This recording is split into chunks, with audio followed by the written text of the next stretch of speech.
నమస్తే. నేను గణేష్ పెట్ల రూపందర్ని. మా యొక్క యూట్యూబ్ ఛానల్ రైతు గణేష్ నేస్తం. మా యూట్యూబ్ ఛానల్ సబ్స్క్రైబ్ చేసుకుని రైతులందరూ కోరుతున్నాను. రైతులకు ఒక ముఖ్య గమనిక ఏంటంటే, ఇప్పటికీ మనం వరి పొలాలు వేసి దాదాపు 45 నుంచి 50 రోజుల వరకు వస్తున్నది. అయినా కొంతమంది ఇంకా కలుపు పోలే అని చెప్పి కలుపు మందులు కొట్టడానికి ట్రై చేస్తున్నారు. 45 రోజులు దాటిన తర్వాత కలుపు మందు ఏది కొట్టినా కానీ కలుపు అయితే పోదు. అదొకటి గమనించుకోవాలి. తర్వాత తీసుకెళ్లి కొట్టిన తర్వాత చావలేదని డబ్బులు ఖర్చైనా బాధపడడం వేస్ట్.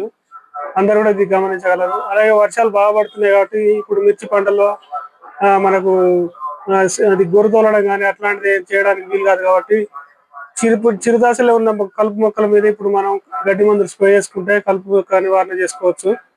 అలాగే బాగా వర్షాలు పడుతున్నాయి కాబట్టి మిర్చిలో కూడా ఇప్పుడు కొంచెం ఫంక్షన్ కాపర్ ఆక్సిక్లోరైడ్ కానీ ఇంకెటువంటి ఫంక్షన్ వాడుకుంటే కొమ్మకులుడు రాకుండా అలాగే కింద విల్ట్ రాకుండా పనిచేయగలుగుతుంది.